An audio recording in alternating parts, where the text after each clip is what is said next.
आते जाते वरना इतने तो मरासिम थे कि आते जाते सिलसिले तोड़ गया. ببینم خونه زنموت رفتی؟ نه خیر آبجی. وای چرا الماس؟ آبجی جرأتشو نداشتم. آره دیگه اینم هست. دلیل مرگ اون جوان شما هستین. اما ما این کارو به خاطر شما کردیم. به خاطر هر کسی که کرده باشین، اما بازم دلیل شما هستین. امروز اگه مراسم تدفینش برین مردم همینو میگن، نه؟ که شما آدم پولدار دیدین و دختر رو از بچه فقیر گرفتین و اونم خودکشی کرد. راست شما نبایدم برین. از کجا معلوم مردم اونجا بهتون محل بدن؟ من برم نه حالا صدا بزنم. آخه باید بریم، دیرمون شده. تو کجا میری؟ توی این خونه بزرگ کجا دنبال اتاقش میگردی؟ گفتم صداش بزنن. الان میاد دیگه، بشین. بیا اومدش. سلام علیکم.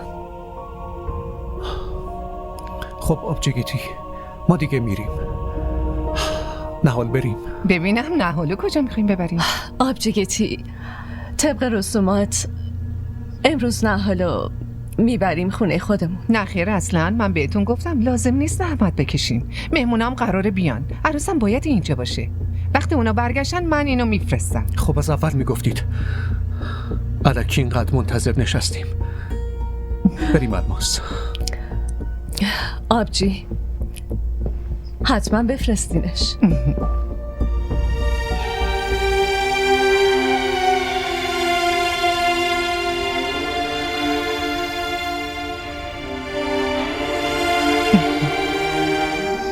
ببینم طلاهات کجاست؟ گذاشتم تو اتاق. پس چرا ننداختیشو؟ فراموش کردم. برو بندازش. باشه.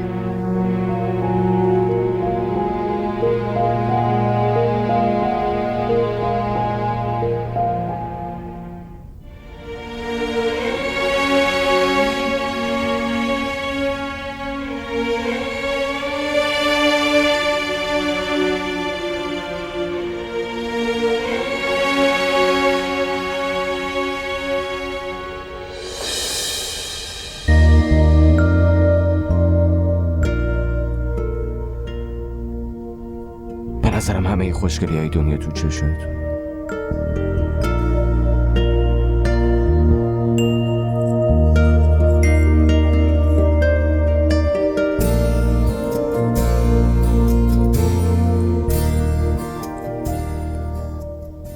این گوشوارهای بزرگ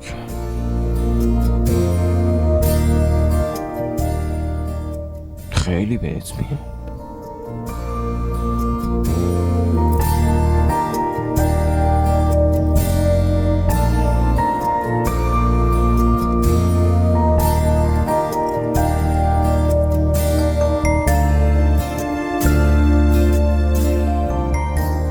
یادت بهت میگفتم روزی میرسه که خودم دارم تو رو حاضر میکنم. نگاه کن، ببین چقدر خوشگل شدی.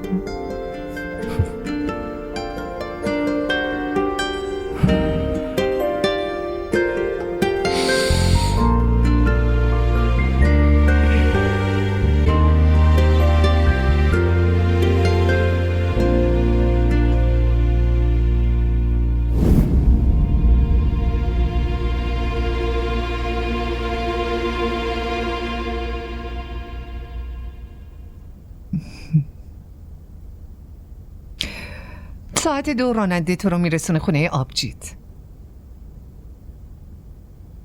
ولی من دلم نمیخواد که خونه زید بری. من به پسرم خیلی اصرار کردم که باهات ازدواج کنه. واسه همین نمیخوام که زنش مراسم تدفین عشقش بره و عزاداری کنه. فهمیدی؟ حالا بیا بیرون، مهمونه اومدن.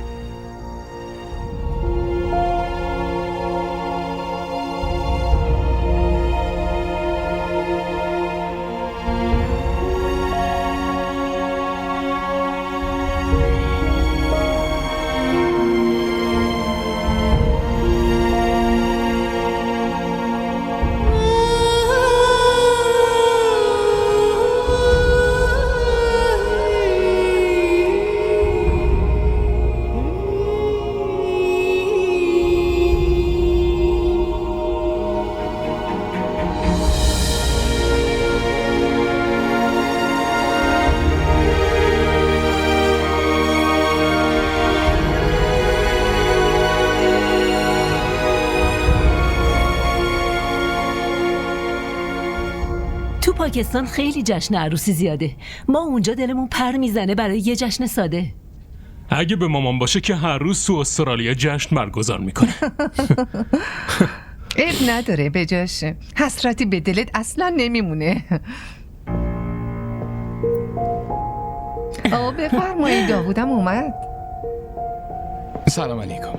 به به آقا داوود، سلام پسر. چطوری پسر؟ خوبم. چطوری نمه؟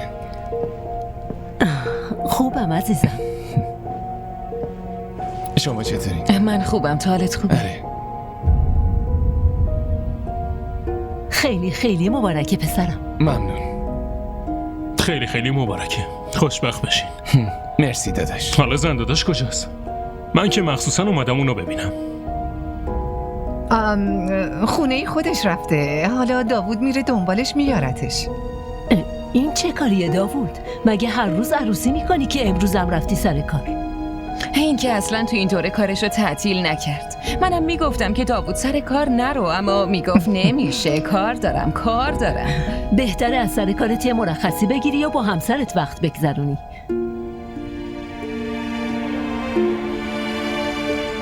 این لباس خیلی بهت میاد. تدارکات ولیمه رو که گرفتی نه؟ آره.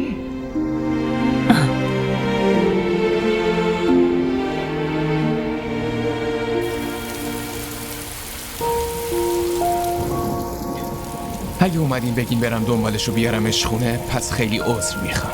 اون دختره اومده. اگه عصبانیت تموم شده بفرستمش تو اتاقت، چون موندنش تو اتاق دیگه درست نیست. این عصبانیت لحظه ای نیست که انقدر زود بخوام تموم بشه. لطفاً. اینجوری ازدواج تو رو مردم مسخره میکنن. ولی من نذاشتم این مردم شما اصلا بفهمن. خب حداقل یه فرصت بده بیچاره باهات حرف نمیخوام بزنه. باهاش هیچ حرفی بزنم. من نمیخوام باهاش کنار بیام. نمیدونم چرا جلوی اصرارتون کوتاه اومدم و باهاش ازدواج کردم. من هیچی نمیخوام. میتونین منو تنها بذارین؟ لطفاً از اینجا برید.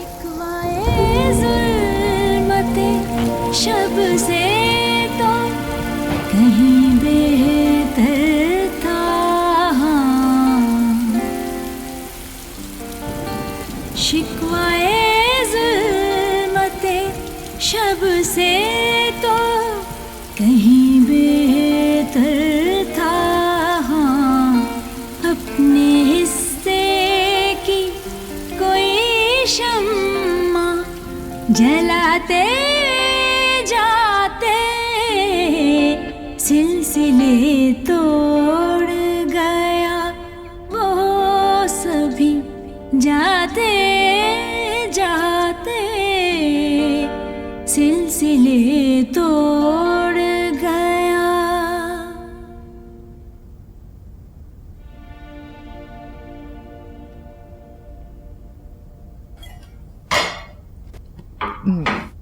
نهال خانومم صدا بزنین، بهش بگو بیاد صابونه بخوره. چشم خانوم.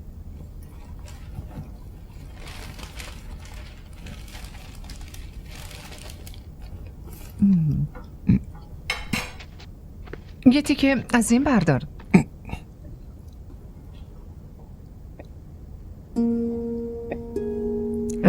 بیا بشین صابونه بخور.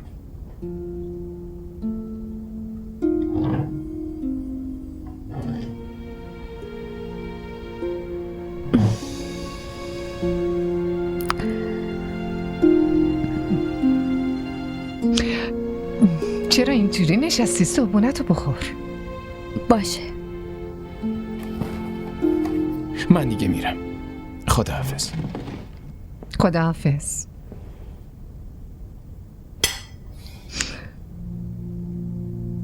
اینجوری زندگی ساخته نمیشه. اگه توی دل شوهر جا نداشته باشی باید درستش کنی. تو میخوای چی رو اثبات کنی دختر؟ خب مگه من چیکار کردم؟ همینو دارم میگم دیگه، یه کاری بکن. ببین نهال، تو انتخاب داوود نیستی.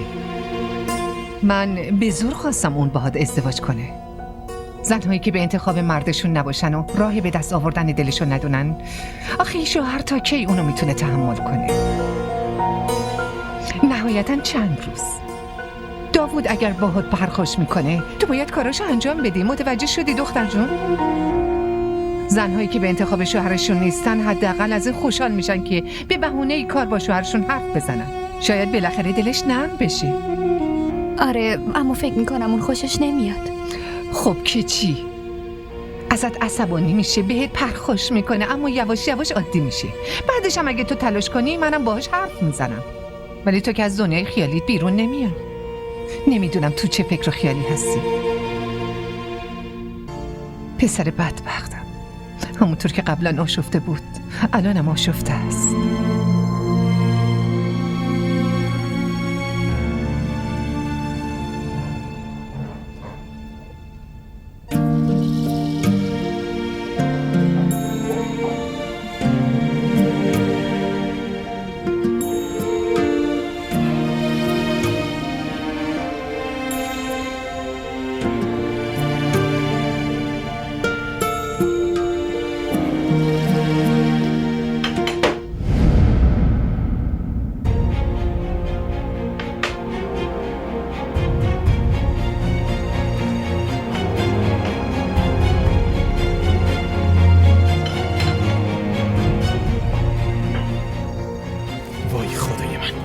کی این کارو کرده؟ دارم میپرسم کی این کارو کرده؟ این پرونده خیلی مهمی بود. اصلا شما میدونین؟ چرا آقا میکنی؟ هر کی این کارو کرده صداش بزن بیاد.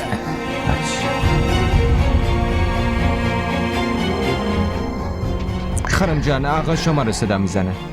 باشه.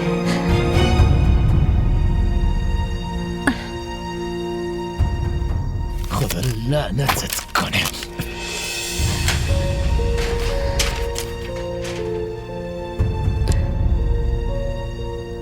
تو کی هستی؟ دارم میپرسم تو کی هستی؟ چرا حرف نمیزنی؟ خب من تو چی ها؟ چرا منمن میکنی؟ تو کی هستی؟ اینجا چی کار میکنی؟ من نهال.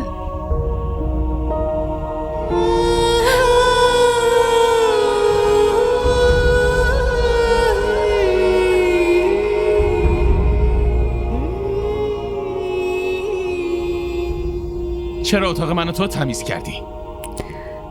تو توی اتاق من چی کار میکردی؟ خاله منو فرستاد.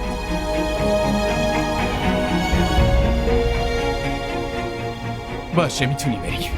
من گفتم از اینجا برو.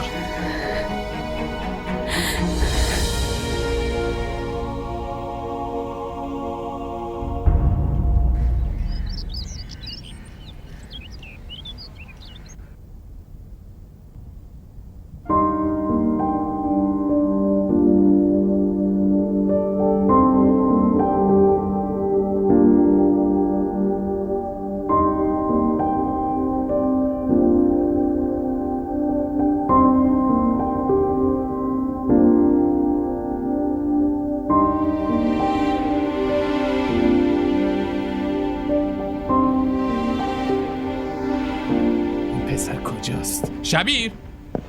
اوی پسر! شبیر! ببینم چی شده؟ شبیر خونه نیست. یعنی چی؟ باید لباسامو اتو بزنه. خیلی زود باید برم مامان. خب به نهال بگو برات اتو بزنه. شما با چه ترفندی رو شروع کردین؟ چه ترفندی؟ مگه چه مشکلی داره؟ اون همسرته، بذار مسئولیتاشو انجام بده. خیلی ممنون مامان. وقتی من برای اون کاری نمی کنم پس انتظارم ندارم که اون برای من کاری بکنه. داوود دارم اینو میگم که فقط یک بار بهش فرصت بده تا مسئولیتاشو انجام بده. نهال؟ نهال؟ مامان بیخیال. نهال؟ این لباسو از داوود بگیر و اتوش بزن. هر روز موظفی که لباساشو اتو بزنی. متوجه شدی؟ زود باش. چشم.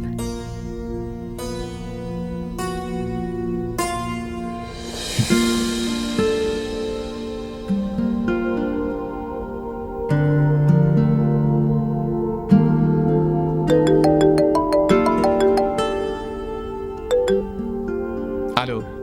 چطوری داداش؟ فکر کنم با ازدواجت همه رو فراموش کردی یا؟ نه داداش اصلا اینطوری نیست. تو بگو چطوری؟ من خوبم. خب بگو شب برنامه چیه؟ برنامه خاصی ندارم. عالیه. پس تو و زن داداش امشب شامو با ما میخورین. داداش راستش رو بخوام بگم نیاز نیست به زحمت بیافتی. این چه حرفیه؟ چه زحمتی داداش؟ در ضمن بین من و تو هم دیگه تعارفی وجود نداره. فقط یه خورده فاصله داشتیم. یه ذره تو بیا جلو، یه ذره من میام و این فاصله هم از بین میره. حتما. چرا که نه؟ خیلی خوب، پس مکانشو برات پیامک میکنم. باشه؟ باشه، حتما. باشه، میبینمت. فعلا خداحافظ. ببین،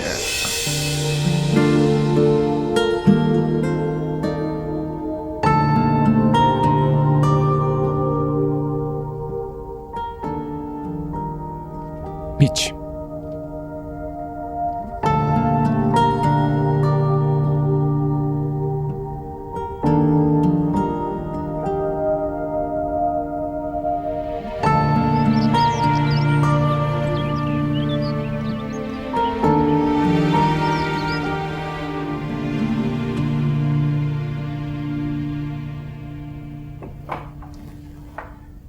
مامان فهد ما رو شام دعوت کرده.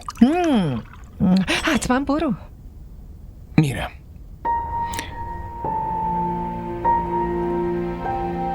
به این بگین حاضر بشه. در ضمن بهش بگین لباسایی که ما دادیمو بپوشه. آره چرا که نه؟ نهال داوود تو رو شام با خودش میبره. تو خیلی زود حاضر شو، ولی لباساتو من انتخاب میکنم. راستی اینو بگو که خودت حاضر میشی یا از آرایشگر برات وقت بگیرم؟ نه مامان، خودم حاضر میشم. ببین موهاتو خیلی خوشگل درست کن. نمیدونیم کجا قراره برین. حتما جای مشهوری میریم. ممکنه هتل باشه. بس سر و وضعت باید خیلی قشنگ باشه. باید تک باشه. متوجهی؟ خیلی خوب. چشم.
من تو ماشین منتظرت میمونم. زود بیا.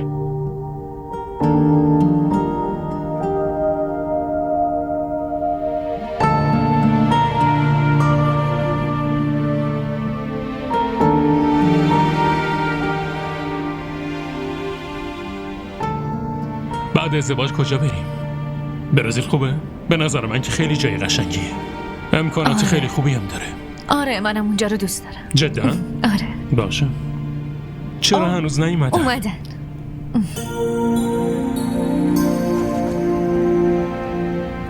به به آقا داوود. حالت چطوره؟ چطوری داداش؟ بفرمایید بشین داداش. بشین. چطور این زن داداش؟ مگه لازم بود فقط اینجوری با داوود ارتباط برقرار کنه؟ اونا شام دعوتش کرده. آقا وقتی نمیخوان با هم ارتباطی داشته باشن چرا زورش میکنی؟ تو چت شده؟ چرا این حرفا رو میزنی؟ این 5مین باره داری تکرارش میکنی. ببین کارت عروسی مینا و فهد جلو رومونه. این رابطه که شکل گرفته رو بذار همینجوری پیش بره. مگه این زندگی چند روزه؟ چرا میخوای با کینه بگذرونیش؟ حالا بیشتر بگذره خودت میفهمی چی میگم. من دیوونه نیستم. تو اینجور روابط جدید اثرات روابط قدیمی همیشه میمونه. هیچی نیست. توی دل هیچکی هیچی نیست. نه مینا نه فهد و نه داوود. تو هم الکی اینقدر به بچه ها بدبین نباش. واسه ماه اصل برنامه تو چیه؟ داداش فعلا که حقیقتا تصمیمی نگرفتیم. که اینطور؟ مینا که تصمیم گرفته بریم برزیل. فردای روز عروسیمون حرکت میکنیم. زن داداش، شما کجا دوست داریم برین؟ خب من دوست ندارم جایی برم.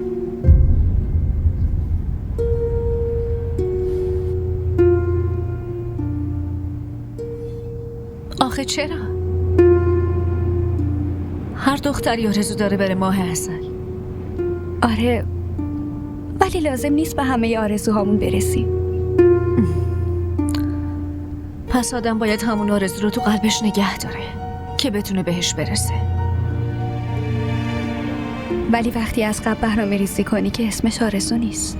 به به زن داداش، خیلی جمله قشنگی گفتین. راستی شما دوتا چی فکر میکنین؟ که با هم به تفاهم میرسین یا نه؟ منظورم اینه که من و مینا از بچگی همو میشناسیم، خاله زاده هستیم، خیلی راحت‌تر میتونیم با هم به تفاهم برسیم. اما شما دوتا با هم دیگه غریبه هستین. وقتی دوتا غریبه میتونن ازدواج کنن، پس چرا نتونن به تفاهم برسن؟ به نظر من یه خورده زمان میبره، اما بالاخره میتونیم به تفاهم برسیم.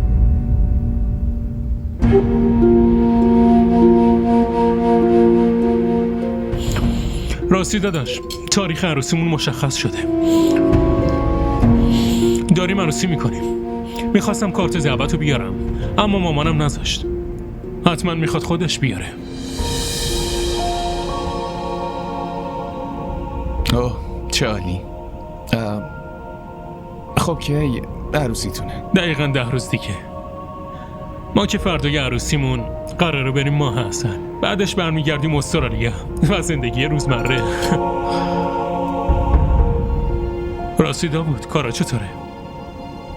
خوبه داداش. آها، استرالیا هم میادی؟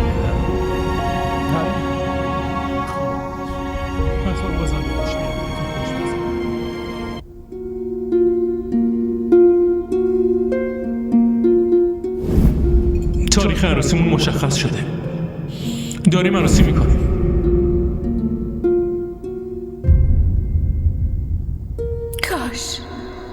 کاش تو ازدواج نمی کردی داوود.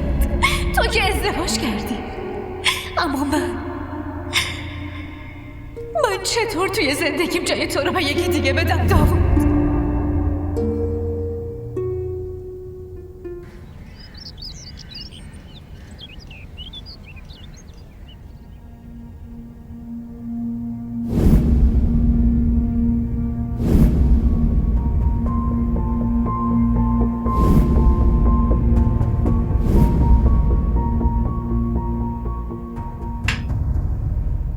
مزخرف. آخه سر صبحی باید قیافه تو رو ببینم. کی ازت چایی خواست؟ آخه وقت بیدار شدنتون بود. دیروز که بیدارتون نکردم عصبی شدید.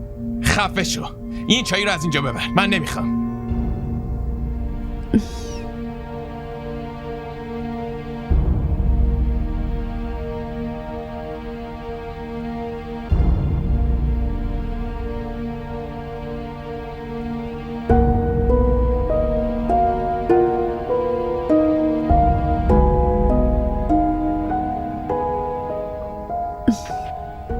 من میبرم. آقا به من گفتن، وگرنه منو دعوا میکنن.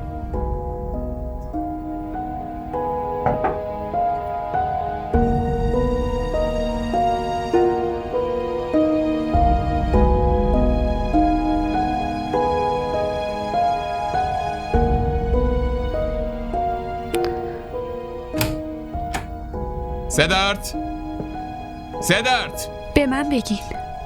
تو چرا هی میای جلوی چشمم؟ 100 بار گفتم نیا. مگه عقل نداری؟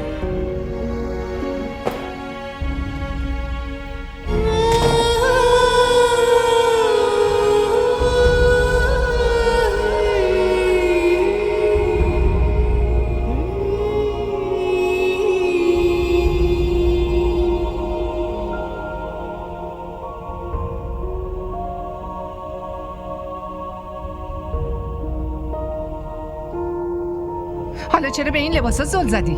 خب برو اتوش بزن دیگه. میبینی که اعصابش خورده و اینقدر عصبانی شده. چرا سر به سرش میذاری آخه؟ پاشو دیگه، پاشو.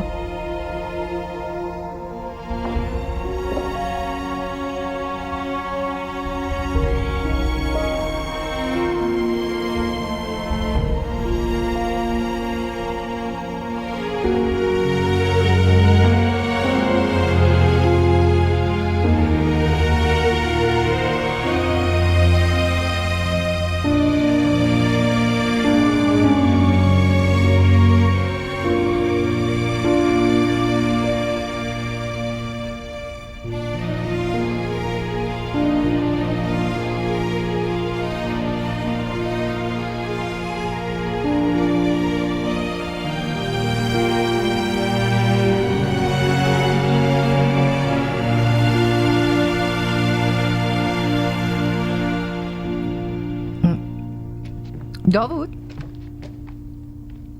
بیا صبحونه بخور. نمیخوام، اشتها ندارم.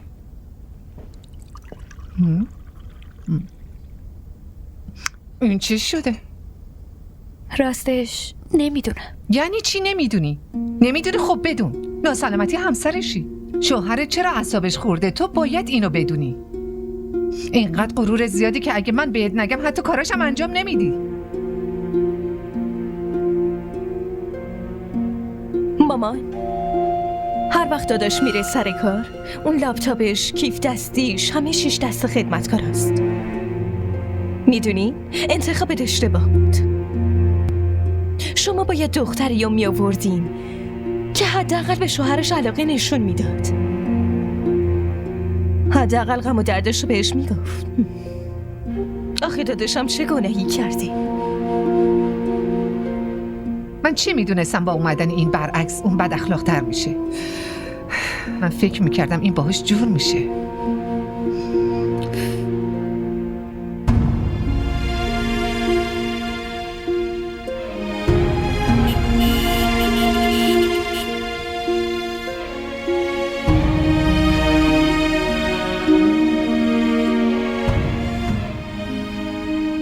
ببخشید. چیه؟ چی شده؟ کیف و کتتون رو بدین. شما چی میخواین؟ که من دیگه توی این خونه نیام؟ نه خیر، مامانتون گفته کاراتون رو من انجام بدم وگرنه خیلی عصبی میشه. برام مهم نیست. بذار عصبانی بشه. لطفاً تو و همه خانواده منو راحت بذارین. من این روزا اعصابم خیلی خورده، جلوی چشمم نیام. فهمیدی چی گفتم؟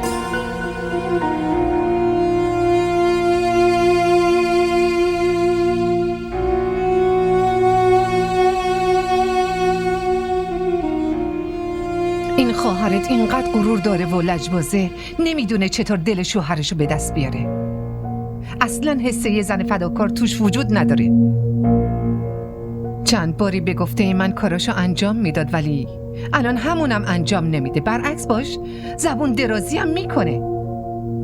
اگه میدونستم این دختر اینقدر خودخواهه هیچ وقت این اشتباهو نمیکردم. آرژگتی، اما نه، حال هیچ وقت خودخواه نبوده. به پس منظورت اینه که من دروغ میگم؟ آره؟ عوض این که به خواهرت بفهمونی برعکس داری منو قضاوت میکنی. مگه شما دوتا تا حالا با هم دعوا نکردین؟ یعنی تو کاراشو براش انجام نمیدی؟ ما که فقط اومده بودیم خدافزی کنیم آبجیگیتی. من از کجا میدونستم اینقدر ازش ناراحتین؟ وگرنه زودتر میومدم و به حساب اینم میرسیدم. خیلی خوب، ما دیگه میریم. نهال، خیلی مراقب خودت باش.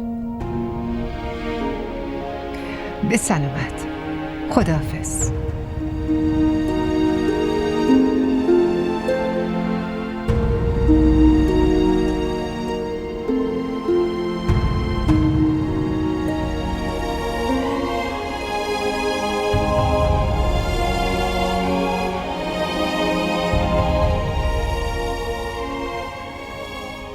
منو ببخش. من در حقت ظلم بزرگی کردم.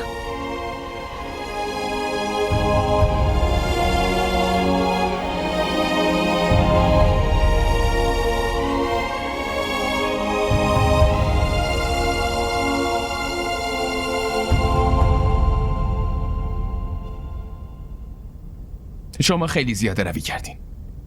آخه چه نیازی بود که بخواین جلوی خواهرش بهش تهمت بزنین؟ در حالی که خوب میدونین من خودم دوست ندارم اون دور و اطراف من باشه. اگه من دعواش نمی کردم خواهر اون ظلمای تو رو تو سر من میکوبید. متوجه شدی؟ من چه ظلمی در حقش کردم؟ دیگه چی کار میخوای بکنی؟ اونو از اتاق بیرون انداختی، حتی نمیذاری دور و اطراف دیده بشه. کدوم حق همسرداری تو به جا آوردی؟ مامان به من گوش کنین. من از اولم بهتون گفتم که به این ازدواج هیچ علاقه ای ندارم و هیچ انتظاری از من نداشته باشین. چرا انتظار نداشته باشیم؟ واسه اون عشقی که ازو گرفتی؟ برو خوشحالی اونو ببین. خوشحالی همین جوری نمیاد. کسی که دل شکسته باشه درست مثل تو ازدواج میکنه. آدم دل شکسته نمیتونه برنامه ریزی کنه بره ماحصل. اون دختری که اجباراً ازدواج میکنن اینطوری خوش و سرحال نمیچرخن، فقط سکوت اختیار میکنن. تو هم ازدواج کردی ولی این کارا رو کردی؟ چشماتو باز کن داوود. اصلا یادته چی پوشیده بودی؟ اصلا یادته که دست و دست نهال راه میرفتی یا نه؟ تو ماحصل و برنامه ریزی کرده بودی؟ اون دختر که خرشانس در اومد، دوتا عاشق همزمان پیدا کردش. یکیش براش عزا گرفته، خونه رو جهنم کرده، زنشو تحقیر میکنه. دومیش مثل احمقا داره دور و برش میچرخه. من بهت قول داده بودم که نهال هیچی ازت نمیخواد. بهش هم عمل کردم. گرچه برای سرکوب کردن خواستای اون هر روشی رو به کار میبرم. دیگه خودت همه عمرتو عزاداری وای مینا رو بگیر.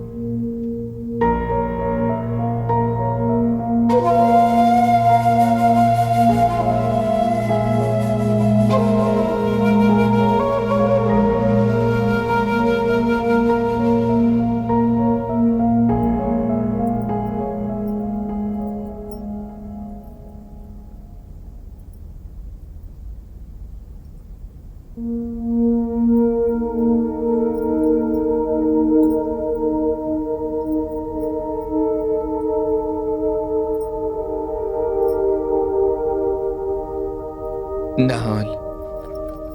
بله.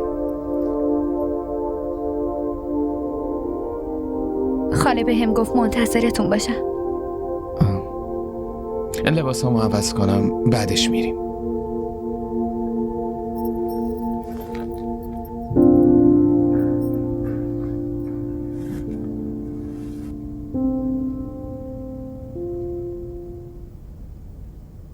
آدما با تقدیرشون هیچ وقت نمیتونن بجنگن.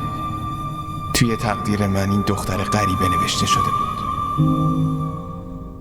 نمیدونم این از کجا، با چه آدمایی و با چه اتفاقایی روبرو شده تا اینجا پیش من رسید. اما مینا، اون از بچگی نامزدم بود، عشقم بود و تو هر لحظه زندگیم سهم داشت. اما توی تقدیر من نبود و ازم دور شد. لباساتونو به هم بدین.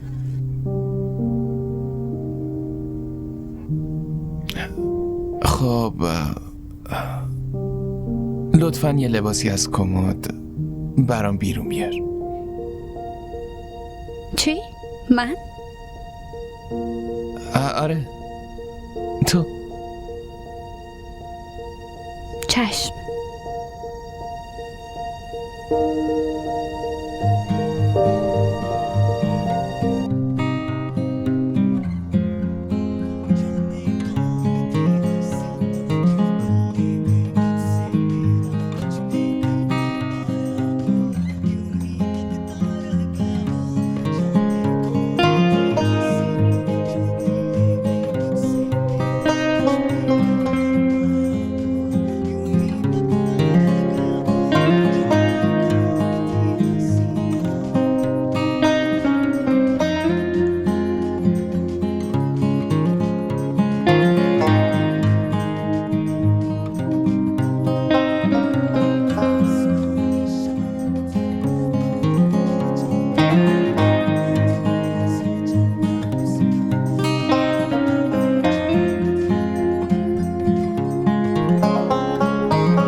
آره.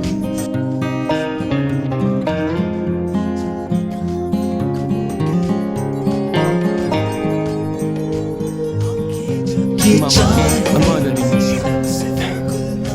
باشه پسرم. بریم.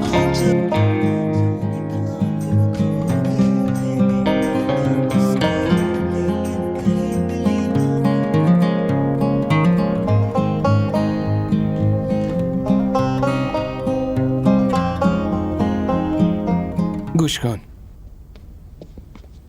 اگه بخوای میتونی بیای تو اتاق من. نه ممنون. پایین راحت ترم.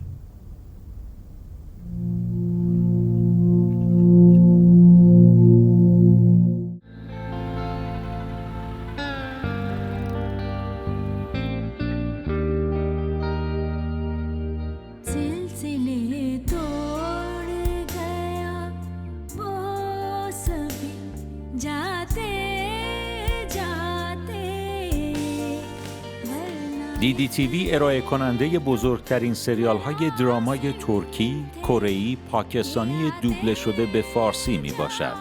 لطفاً سابسکرایب کنید و عضوی از خانواده ما شوید.